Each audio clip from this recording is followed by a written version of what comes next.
My name is Sabrina Di Matteo. I'm on staff with the CRC here in Montreal as of November 2018. That's right. I started part-time and I'm full-time as of summer 2019. And I'm Assistant Director for Ongoing Formation. So maybe we've met, maybe not. Thank you for being here. I hope you're all healthy and you're all staying safe. And I hope everyone in your communities are doing well. If you're not familiar with Zoom, I'll just remind you that ideally, unless I ask you to speak, it's best to mute your microphone. So that's on the bottom left of your screen. And it avoids some chaos, some audio chaos.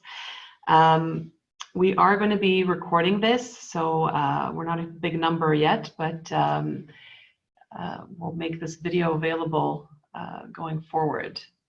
All right, I see our speaker has joined us. I'm going to activate her microphone as well. So last week, we saw a lot of health guidelines get a little stricter across the country, and some of the guidelines have been variable depending on what region or diocese we're in. And so with Dr. Valérie Brousseau, we wanted to extend some recommendations to our leaders across Canada, and especially encourage them to be sure that any safety measures would be implemented in the communities, no matter what were the regional or diocesan guidelines. So she is the one who came forward to us and suggested these recommendations that we issued last week on March 24th. So I thank her for that. And what we're going to do within the next hour, more or less, is have Dr. Brousseau do a presentation to give us a little basic information on COVID-19. And then we're especially going to go through a series of slides that she's prepared, which will give us some practical measures within the context of community life. And we hope that hopefully we anticipated some of the questions and information that will be most relevant for you. So Dr. Valérie Julie Brousseau is a surgeon specialized in Oto-laryngology. She is based here in Montreal. She also has a degree in research, epidemiology, and public health from Harvard Medical School. And she's very involved with different Catholic Church networks here. So again, I thank her for coming forward to assist us in helping with these recommendations. So Valérie, I will hand over the floor to you. So we'll do about a 30 to 40 minute presentation with you. And I'll ask our participants, if you have any questions, feel free as we go through that presentation to write your questions in the chat or discussion box that you have. And we can take a time for Q&A at the end of the presentation. And since we're not many, I think we can basically just activate the videos and microphones at that point and have our Q&A that way, okay? So Valérie, you want to just speak and make sure that we can hear you? All right. Oh, there we go. Yeah. Okay. Well, we didn't see you yet, but here's your presentation. Okay, so here's my presentation. Okay, I'm just gonna, let me just mute our, make sure our participants are muted so we can hear you properly. Okay, perfect. So welcome on this presentation about the church and COVID-19. As Sabrina said, I'm a lay consecrated surgeon working here in Montreal. I have some background in molecular biology, medicine, surgery, and some research in public health. So just quickly, the plan of this presentation, why this presentation, and then I'd like to talk about some scientific, medical, and epidemiological data. I'd like to then offer some general recommendations and solutions to specific problems that touches the church, whether it's about ministry or it's about life in community and care centers. I unmute your speaker. Okay, now let's change. Okay, so first section, why this presentation? Well, I think we have a special leadership to protect life in the Catholic Church, especially right now. We've been very vocal about the beginning and end of life, but really our mission is for whole of life. And so during this pandemic, we're called to have a leadership that will make sure that we protect the greatest number of people and that we can lead according to our values. Right now, the virus is the same everywhere, whether you're in China, in Canada, the United States, it's the same virus. However, civil authorities have emitted different recommendations according to local economies, local access to healthcare, and societal values.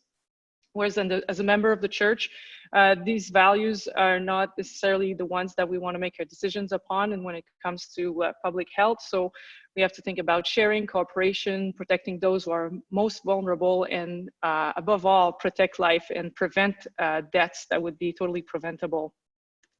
As such, we also have a specific challenges in the church.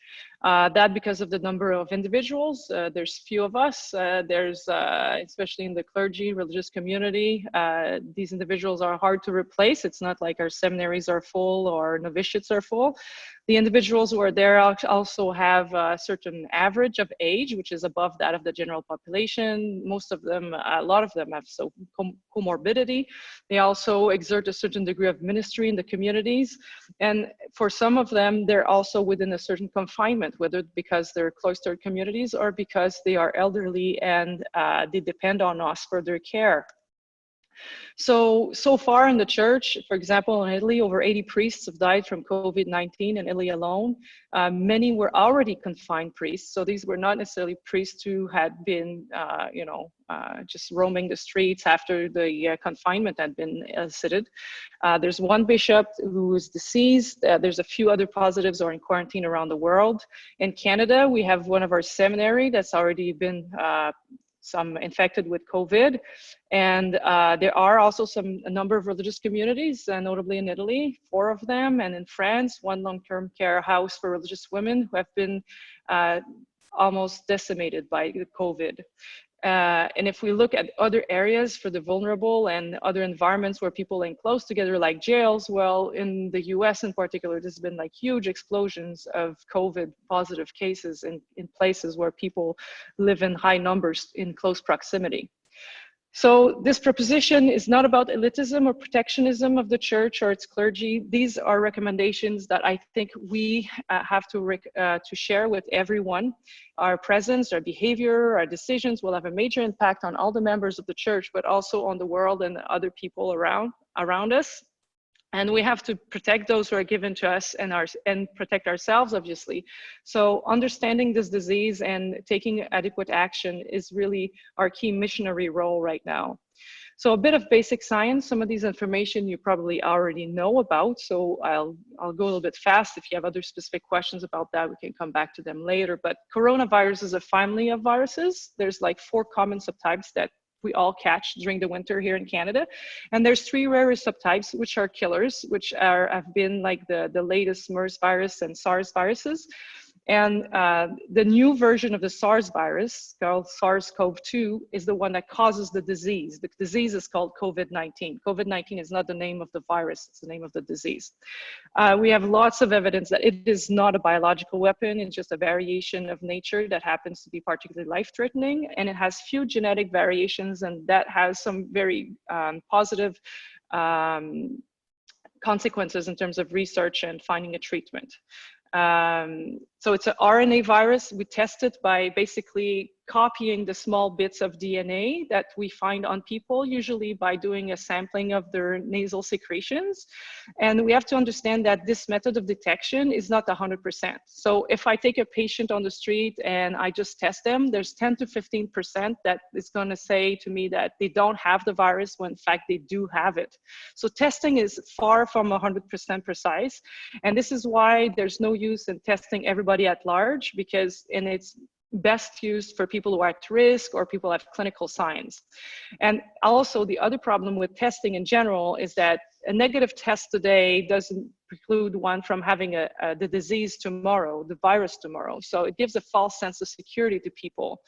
So the virus is found in 3 main areas: the nasal secretions, the saliva, and the stool. It is interestingly not found in urine, and usually contamination occurs through the eyes, the mouth, or through the hands on the skin that's broken with small wounds. That's why we ask people to, don't touch your face and wash your hands. Unfortunately, we have an average habit of touching our face 20 times an hour if you do some recordings. There's also some good studies recently. You may have seen this in the newspaper about viral persistence over surfaces, and the data that's been published in the newspaper is kind of like really alarming, because they'll tell you like 2 to 3 times over steel and 24 hours over cardboard and so on. So yes, the virus is still detectable over that period of time. That is probably like the full length of time that it's detectable, but it's not a clinically useful number. So if you look in the papers that I send you of the CRC, if we use the half-lives of the destruction of the virus, it's a lot better in terms of an estimate of when is it clinically still dangerous if you contaminate the surface to could be able to cross it over. So I would invite you to perhaps moderate what you've seen over in the media about the overall length of times. This actually has led to a lot of people being obsessive about cleaning surfaces to an inordinate amount of degree. And I will make some recommendations regarding that are clinically pertinent and not just finding 2 bits of viruses that are not going to be infecting anyone.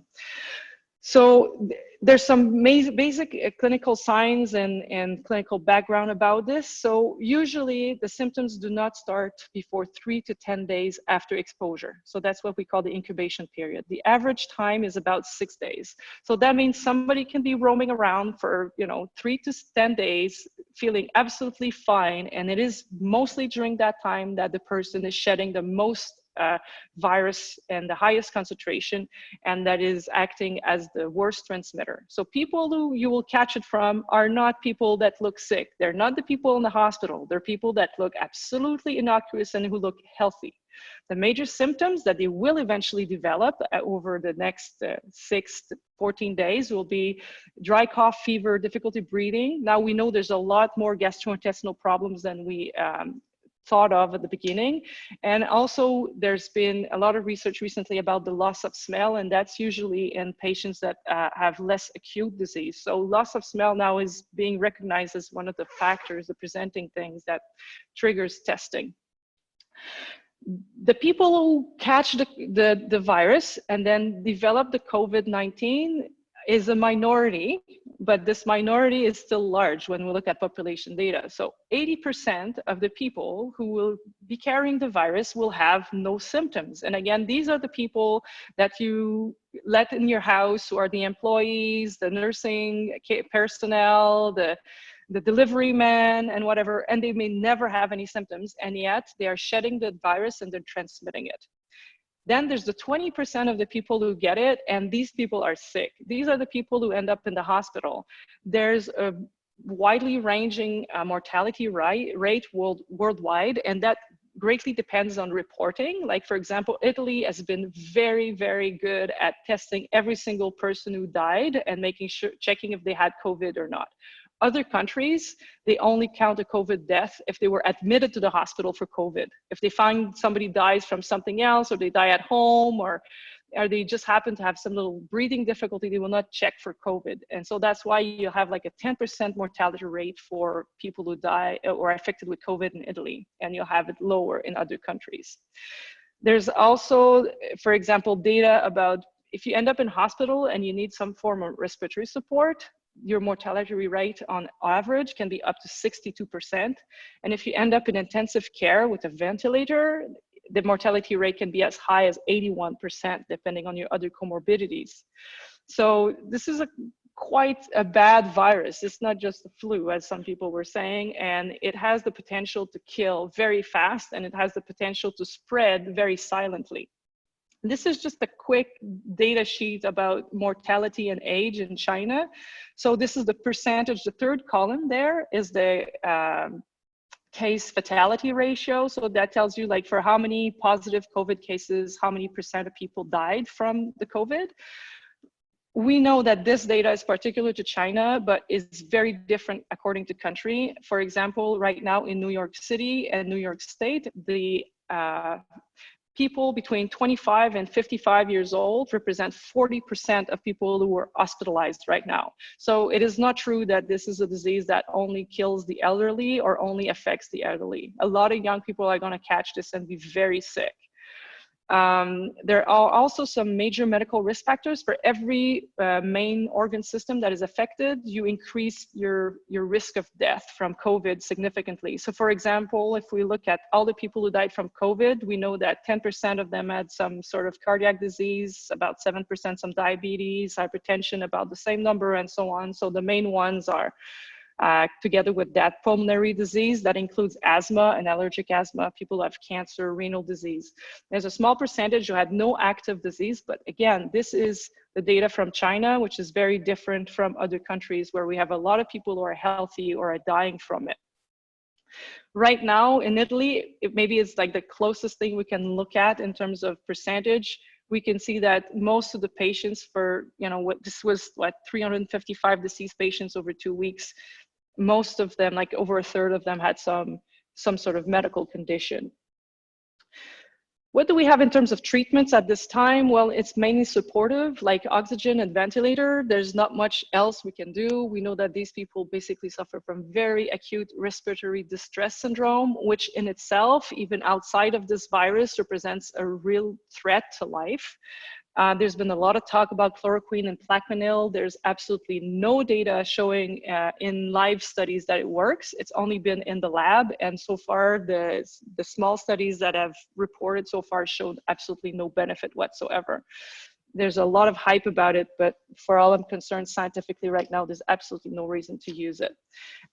There's an old technique, right, that is being revived that was used during the Spanish flu pandemic in 1918. Basically consists of taking some blood from somebody who has been infected and recovered, and taking the serum from it and injecting it to a patient who's currently has active disease and being sick with it, with the idea that they will transmit the antibodies.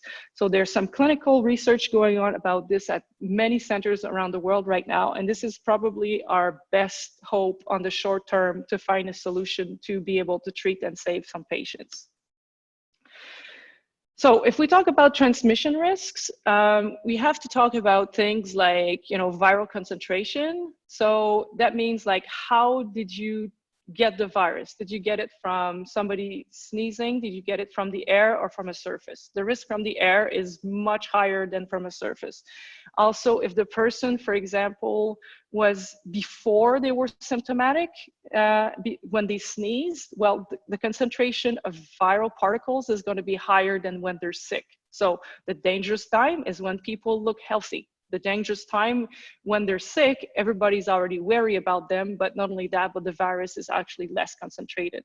The other thing is the people who are very, very sick. If you're working in the hospital and they're the worst COVID patients, we think that they actually have a higher concentration of viral particles. So these patients put the personnel more at risk.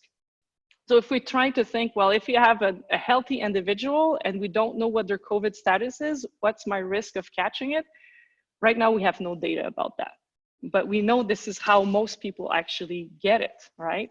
So, and now if you go at people who are COVID positive, have been tested, and this person will coughs, or I have to treat them and I have to play with their mucosa, it could be 1 to 5% transmission. That's like unknowing transmission. This is what we observe in the healthcare system for the healthcare workers.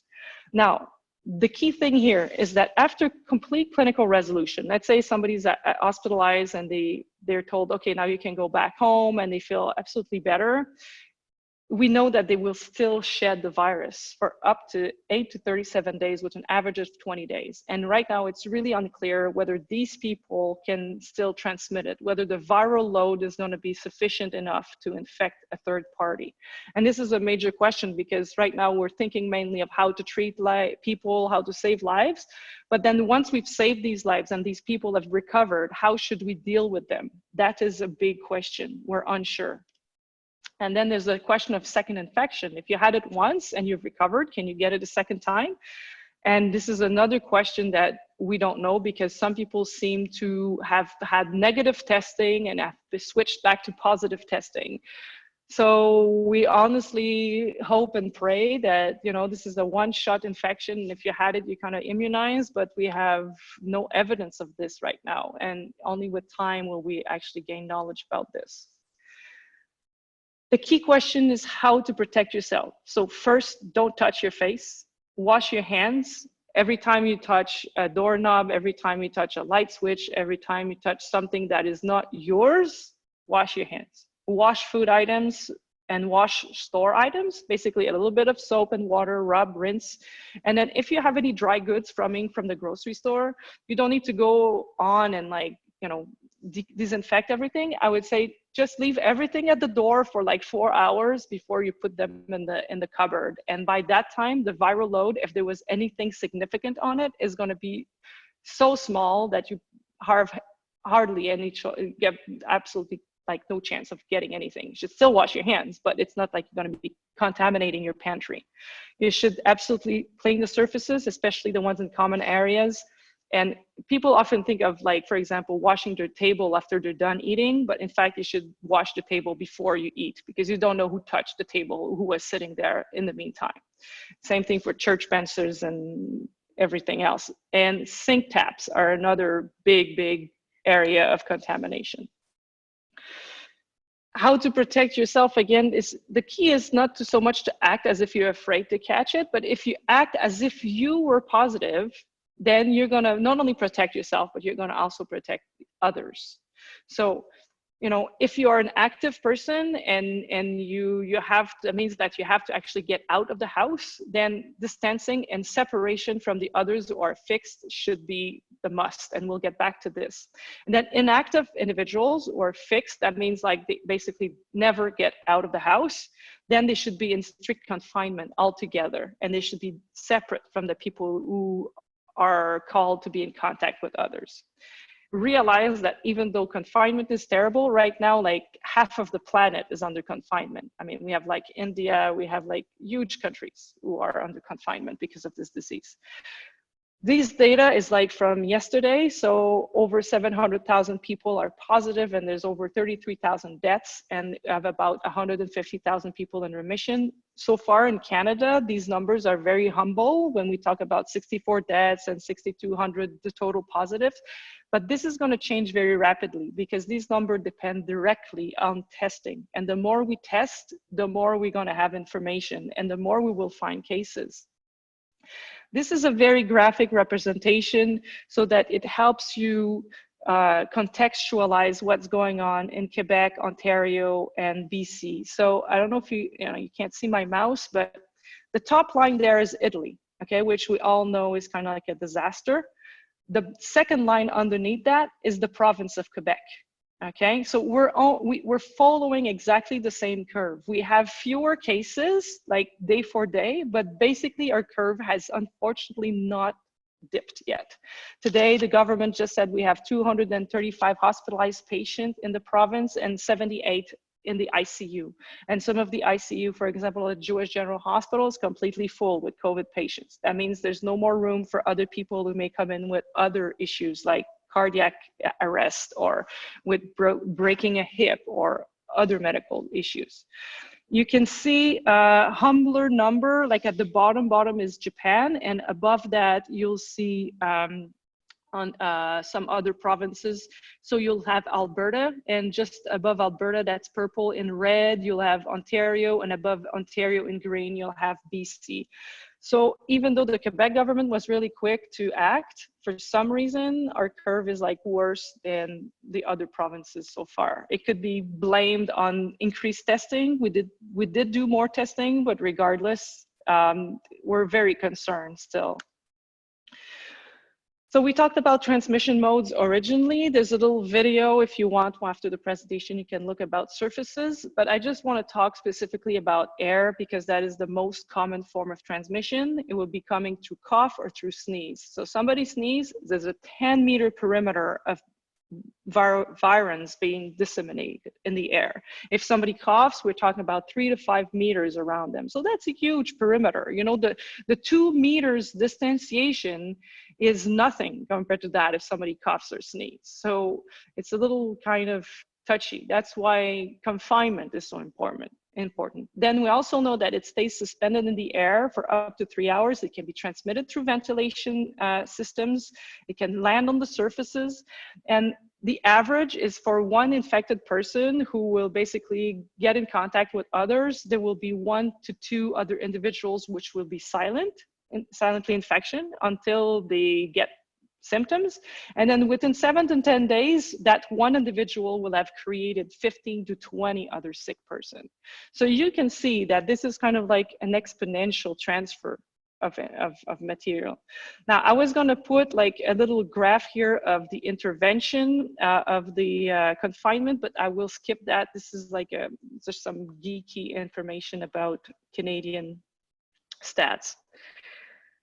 A little bit of information about how they're going to treat patients in the hospital. Right now, all patients who enter the hospital are treated like COVID positive until proven otherwise. That means that that puts a lot of weight on the system, meaning that it's very complicated to treat people, and it uses a lot of resources, whether it's like positive protective gear, or it is in terms of like how long it takes to actually go through a single evaluation. And right now, there's even questions. There's been major publications from the New England Journal in the last week about how to prioritize access to care, because everybody's really concerned that we will not have enough care if there's some major outbursts. We will not be able to use the resources and save everybody. And so there's already plans to actually have people who are not physicians, but sort of like triage people who will determine who gets to have some healthcare and who won't. And this is exactly what they had to implement in Italy, where, you know, at some point they had to say everybody above 70, if they come in and they have some symptoms of COVID, we will test them, but we will send them home because we don't have enough beds, we don't have enough ventilators. And this is why the authorities are so wary, and this is why we have to especially protect the people who live together. The bigger the house, the more danger there is of a disaster. So this is just a little guideline of priority of care of the New England Journal. This is like every doctor's heart-wrenching, never want to go there kind of situation, but this is kind of discussion we're having amongst ourselves. Then I want to talk about quarantine. So of course, the quarantine, the goal is to reduce mortality rate by improving access to healthcare, and improve access to healthcare also for people who have other conditions, because it's not because we're in a pandemic time that people don't get sick from other conditions. So the thing with the quarantine is it depends on every single individual's compliance. If you have a quarantine in a house, if you are practicing isolation within a house, you cannot have one of these individuals constantly come back in contact with the other individuals. There's no point for their quarantine if you do that. And then you also have to understand that the quarantine is not going to fix everything. So here you have a black curve about what if you do nothing. The number of cases are going to like just spike. If you mitigate, meaning that you let some people still out, but you don't put everybody into quarantine, it will still spike, just take a little bit more time. And then if you apply the hammer, which is what our government here in Quebec is doing, keeping everybody in quarantine, then you will reach a peak. And hopefully after this peak, the number of cases will decrease. But the one thing people fail to understand is that once the cases are decreased, then you cannot just send everybody back to work, because then you're gonna have another huge peak. So then there's gonna be some public health decisions to make about who to let out, when, in what circumstances, and who's the most at risk, and what do we need the most in society to function in order to, you know, get the economy running again. So that means, well, how long are we going to be in quarantine? And this is a huge debate right now with public health officers and governments, and it will depend on the compliance of everybody, but it will also depend on the economy and on research. Let's say we find some magic solution, and then, you know, either whether it's like a new drug or some serum transfusion that could allow us to levy the quarantine earlier. But most people agree that it will take 6 to 12 weeks of quarantine for a country to actually go down the first slope, and then perhaps be able to lift the quarantine slowly. So we all need to have a short-term, medium, and long-term plan, because as long as this virus is around, this is going to be a serious threat to everybody's lives. So I have a few propositions that are more specific to religious life in general and to the church. And these propositions, you will notice, are kind of like stepped up from what the civil authorities recommend. And the reason for that is because these propositions are not made on reasons of economy or reasons of, you know, social access to healthcare. These propositions are made on the sole purpose of saving lives. And so there's very specific risk factors, as we discussed earlier, about the church, which is the age, comorbidities of a lot of the members who have other health issues, and the overall health status. And we are also in positions where most people live in families of 3, 4, or 5, okay? But the risk of transmission increases exponentially with the number of individuals under the same roof, the number of individuals leaving and re-entering the group, and overall, the number of other individuals who don't belong to the group but keep coming in. So they could be employees. Of course, most places have stopped having visitors, but employees is a big, big, big factor right now. So just to give you a little survey of things, there has been over 30 nursing homes in the state of Washington alone who have been infected with COVID. In one of those nursing homes, they had 130 patients in the nursing home, and they had 50 employees. Out of the 130 nursing home residents, 101 got COVID positive, and 42 of them, I believe, died. Out of the employees, which were 50, 46 of them got COVID positive, and luckily enough, there were no deaths. Now, that was one of the nursing home out of the 30, but it was found also that a number of the 30 other nursing homes had actually been infected by some individuals who worked at both nursing homes. So employees who worked at the first nursing home also did hours at the second one. And that is how a number of nursing homes suddenly all got COVID positive. So it was just an absolute disaster. So I think that the first thing we should do for everybody in our communities is establish care levels. This is already done in a lot of places where people are there in long-term care facilities. So, you know, the usual care levels of like no CPR, treatment of morbid conditions only, or full care level. We should not reduce the level of care without a valid reason, and the pandemic definitely should not change the care level of our members. So this is something that we just need to say, to be able to identify the level of care for everybody, so we can make decisions as to who we send to the hospital and why. Then I would suggest that we divide the members of our communities into two main groups: the fixed and the active individuals. So the fixed individuals are the ones who never leave the facility or the sector within the facility. In effect, they're in the form of confinement because they stay in the home. They're never in contact with people from the outside. So that means they're not in contact with employees and things like that. And they form a unit. They can interact between themselves without any social distancing. So for example, I give you an example of a small monastic community, and they have some employees, but they don't actually come in. So, so within themselves, after like 2 weeks, there's no point in doing social distancing anymore because nobody's in contact with anybody anymore from the outside. That's the key thing.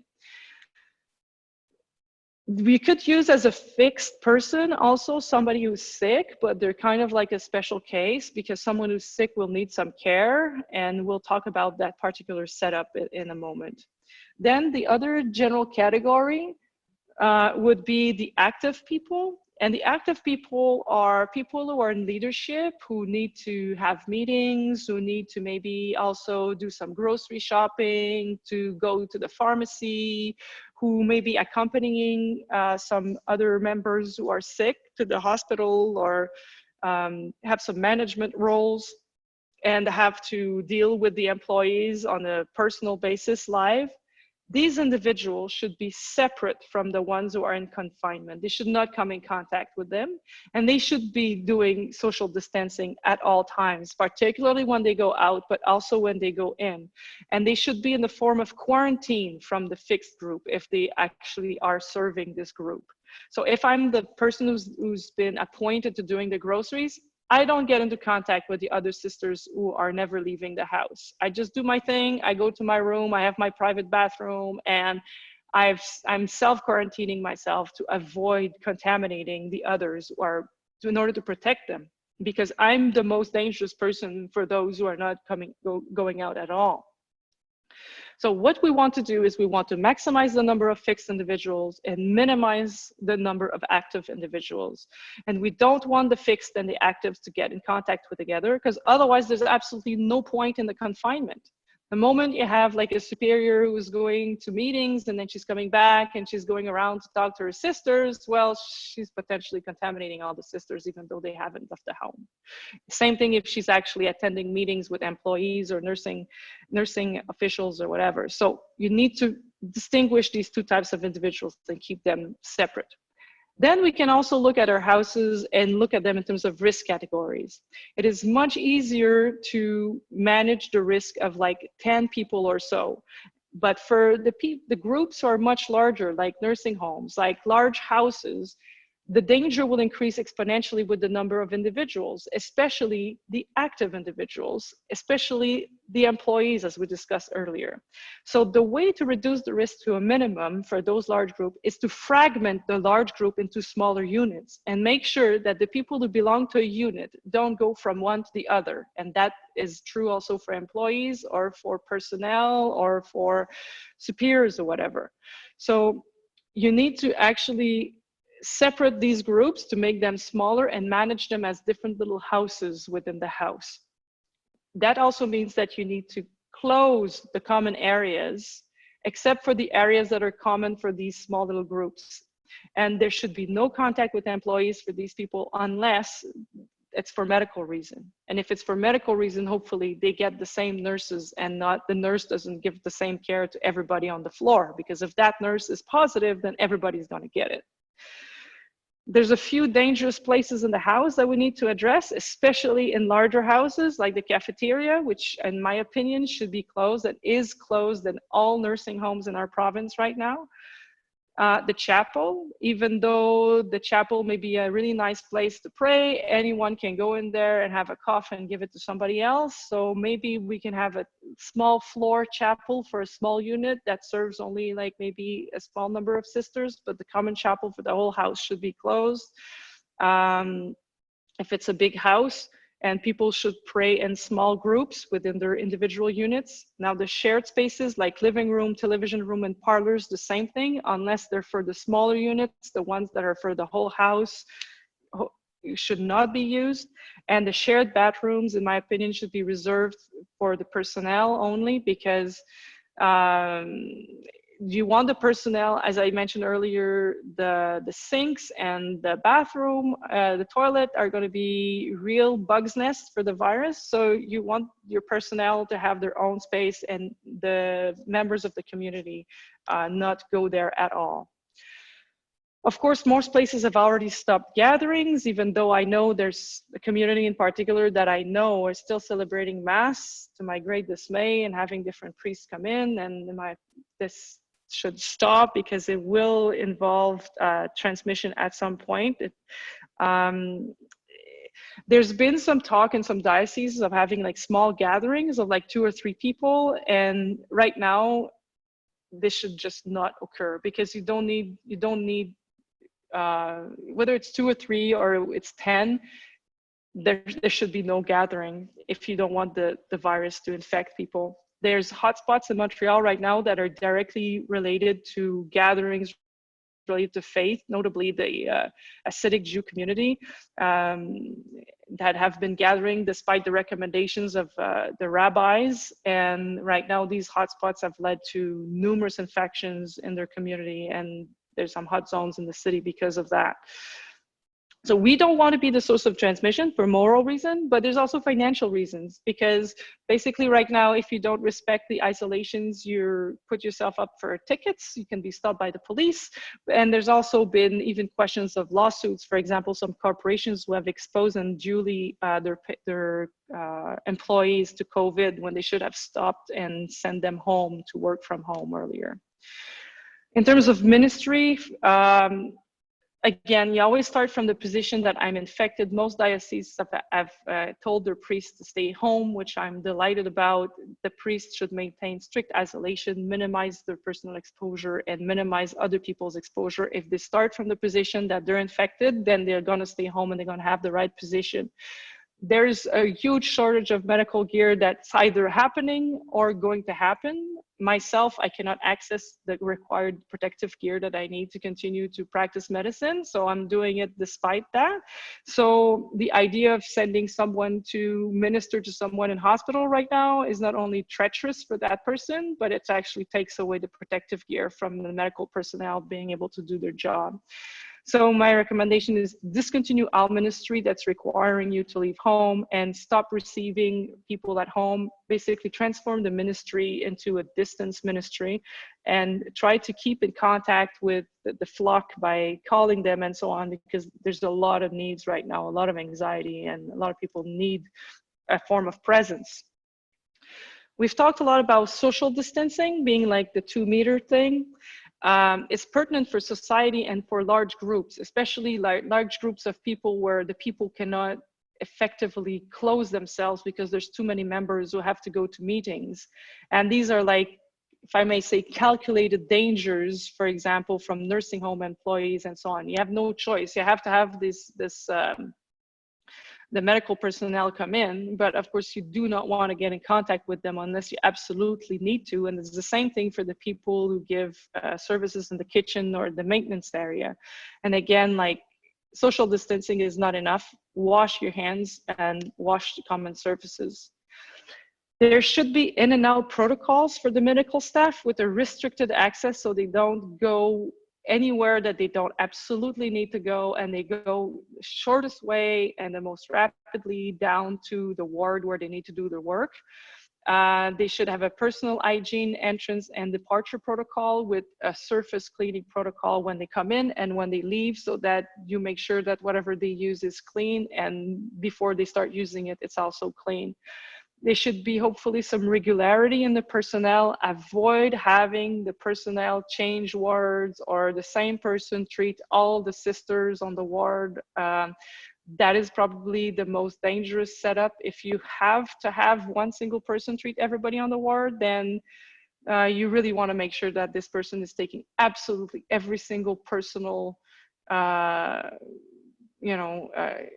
care to not catch COVID, because then of course if she gets it, then all the sisters who are being attended to are likely to get it.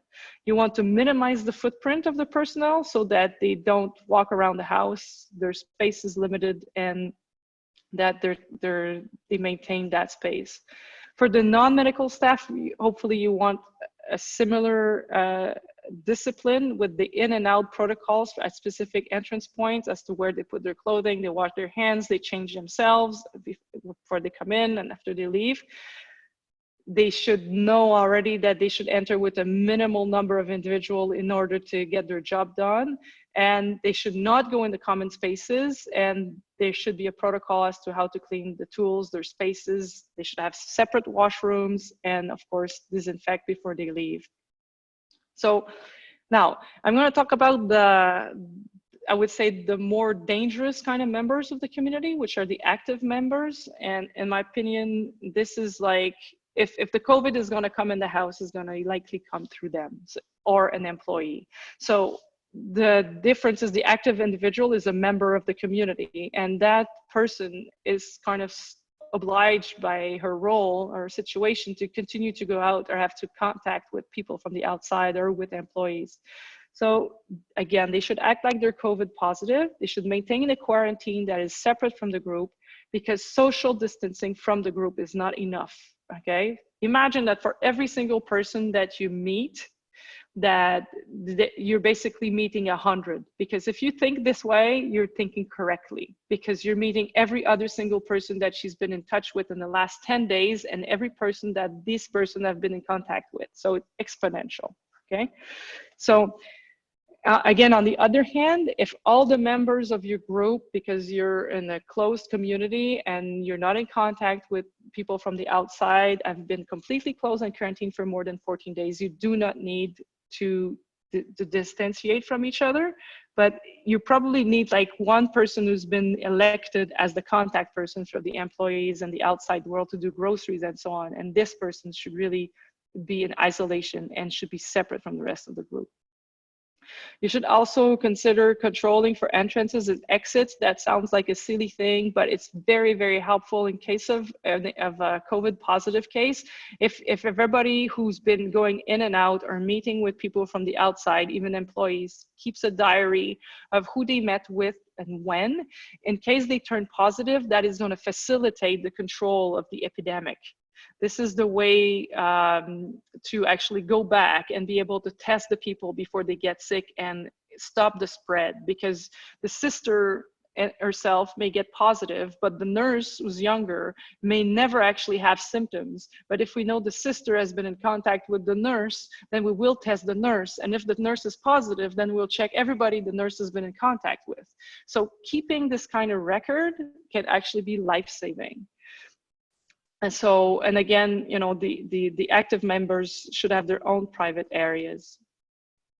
Another very important thing to think of is to have a contingency plan in terms of administration. So I'll go through different types of contingency plans, but the ones about administration, I give you an example. You have a diocese, you have 3 bishops. The 3 bishops should never actually have meetings together right now. They should never get in contact with each other. They ideally should each be kind of like in isolation, because if one of them gets it, it'll give it to the other ones, then we're in trouble. That means the whole diocese is in trouble. They should also have, and it's true for any administration. So if you have a council, well, the members of the council hopefully should not live in the same house if it's possible, or at least should not come in contact with each other, and they should have Zoom meetings, even though they live in the same house, they should not get in contact with each other. And if you're a responsible person in administration, my opinion is you should not enter in contact with nurses and with employees in person unless you absolutely need to, because you already have a role as an administrator. And if you contaminate yourself and you put yourself at risk, then, you know, nobody's going to be there to exert your leadership role. There should also be a very clear hierarchy as to if something happens, who's going to be in charge. The next contingency plan should be, where are we going to place the sick? So many houses are already full. Many monasteries don't have that many space into them. But what if a sister goes to the hospital because, let's say, they had a stroke, and now the hospital is sending you back the sister? There's ways to mitigate the risk of having to take her back home in terms of where you're going to put her. You want some place that she's going to be isolated, she's going to have a spare bathroom, and how to deal with other members and how to have her reintegrate the group. These are all things that should be planned ahead of time, because it will happen, and actually it has happened. I'm actually consulting for some communities about things like this. Now, the greatest risk of pandemic catastrophe, if I may say, is the care centers. So the larger the house, the larger the risks. The more employees, the higher the risks. So every single day, the healthcare system right now is getting more saturated and has less capacity. So imagine you have one COVID positive in a house with 100 members, and then, well, probably in the next week, you will likely have at least 20% of them who will need hospitalization. That's 20 members. And that's probably saturating your local hospitals for a lot of places, even in Montreal right now, because the hospitals are already saturated with other patients. And that means that basically patients who have other medical issues cannot get treatment because the beds are being busy by COVID positive patients. So prevention Prevention is the only way to prevent disaster in this kind of case. So the objective of a contingency plan for a care center should be to protect all patients, but also all members. So the way to do this is to reduce risk is to fragment the care center and the house into smaller units. So as much as possible, like keep the same nursing staff, let's say for a floor or for a wing, and do not let people go from one to the other, or staff work on 2 wings or 2 units. Restrict the strict minimum of entrances on each wing, whether it's personnel, patients, or members. And basically by creating these smaller care units, you're going to prevent the risk of massive infection, and you're also going to ease intervention in case there is somebody who turns out positive by mistake. So the ideal group always has the same personnel, has a minimum number. I think, a number of 10 to 15, that also makes sense, sort of like on a medical basis in terms of nursing. The personnel only serves one group, and ideally you put the people with the same risk category together. And these individuals should eat in their room, and the distribution of meals should be done by the medical personnel, not the kitchen. You don't want to introduce new people, and the kitchen is not going to distribute the meals like one-to-one in the rooms. Like it should just go like to the entrance, and then the medical personnel distribute the meals to the patients. This way it reduces the risk that's of another person being a vector. You should also have a contingency plan for hospital care for your members that for non-COVID related medical issues. So basically, if you have a patient who needs care, they should go to the hospital, but you should be considering that you should consider that this person is COVID positive until proven otherwise. The fact of the matter is they will not test the person before they send them back home, okay? So you have to think that person is COVID positive, even though they tell you there is no contact on the ward or whatever, okay? Care is going to be much more complex to deliver for them, and access to visitors will be restricted or impossible. So if you have advanced directives, or if you have, you need to have some sort of organization in place as to who should contact the hospital, who should be the contact person. And also consider that the return could be sudden and rapid. So you need to be ready, because right now, there's very few places that will accept patients for out of the hospital. Most of the secondary care and rehab centers are closed. So the idea should be to plan when a person may come back from hospital, that you have to avoid contamination of the group by an external return. So you should have a predetermined space that's separate and private, that has designated and restricted personnel that goes there, with a private bathroom where the person can have their meals in private. And the person should have at least a 14-day quarantine before re-entering the group. Again, don't forget that there's still 80% of the people will not have symptoms. And even though if you don't have symptoms, you may still shed the virus for another 20 days or so.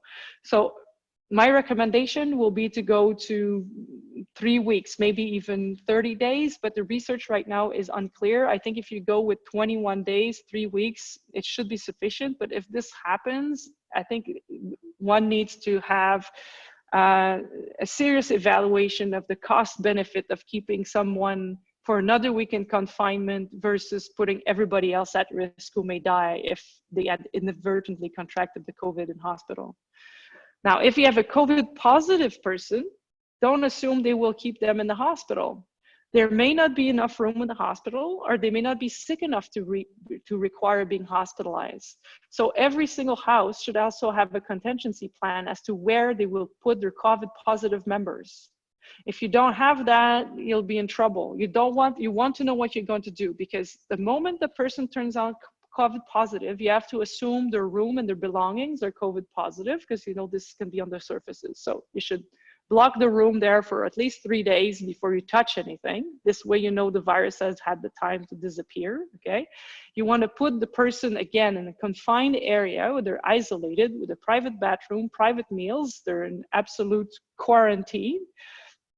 And again, any person who's been in contact with that person before they go to the hospital needs to get checked and should quarantine themselves. So if you have, for example, the seminary. They found out they had one symptomatic person who came back. They turned out to be COVID positive. The whole seminary turned into quarantine. Every single seminarian ended up in their room, having meals in their rooms, not going outside of their room for no other reason than going to shower or to the doctor.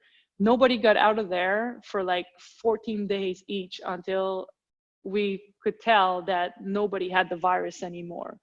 And so you have to be ready for that, because not only is it a problem to get the person back in who was COVID positive, but you have to assume that everybody in that house who's been in contact with that person, and if you haven't been careful and haven't segmented your house, that means absolutely everybody, which is a complete disaster, has to be in quarantine.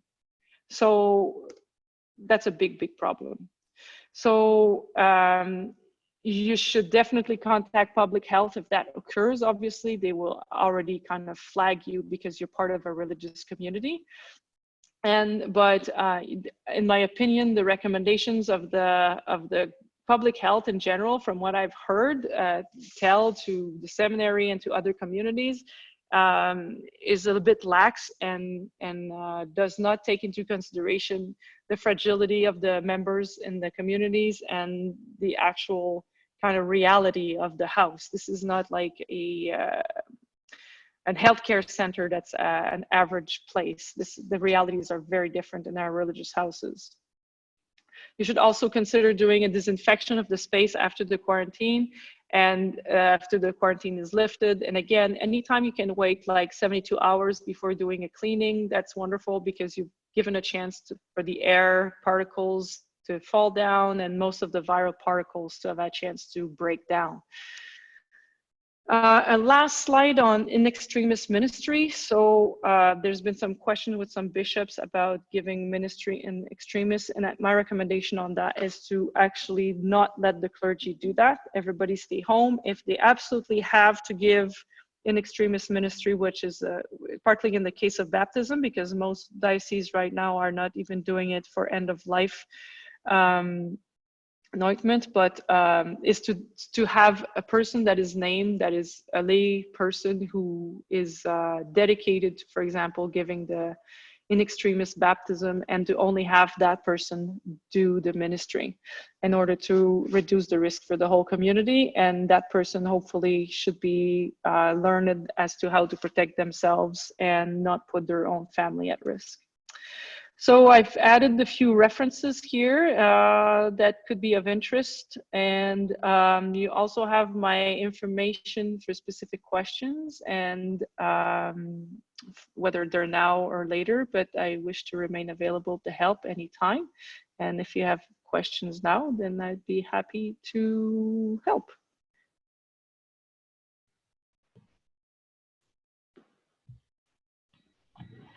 Thank you so much, Dr.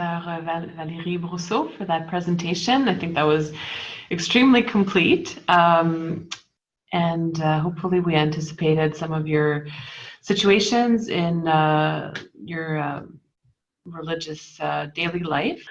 All right, so one last thing as we conclude, just wanted to let everyone know that we're also at the CRC working on some resources for online ministry to give you some pointers if you're not familiar with how to use Zoom or Skype or things like that, but also proposing a liturgy of the word for the Easter Vigil that's coming up. So if you're not, if you don't have a priest available and you're not receiving a priest for Eucharist, then we're going to be putting out a resource for you to use within the community.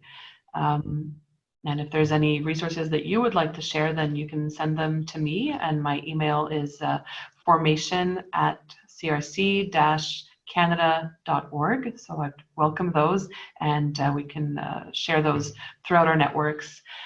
So thanks again, everyone. We unite in prayer for everyone that's on the front lines of this this pandemic, and pray for them. And we hope that you all stay safe and healthy. And if there are any follow-up questions, then please don't hesitate to be in touch with our staff. All right. Thank you so much. Take care, and we'll be in touch soon. Thank you again, Dr. Brousseau. Pleasure. Bye.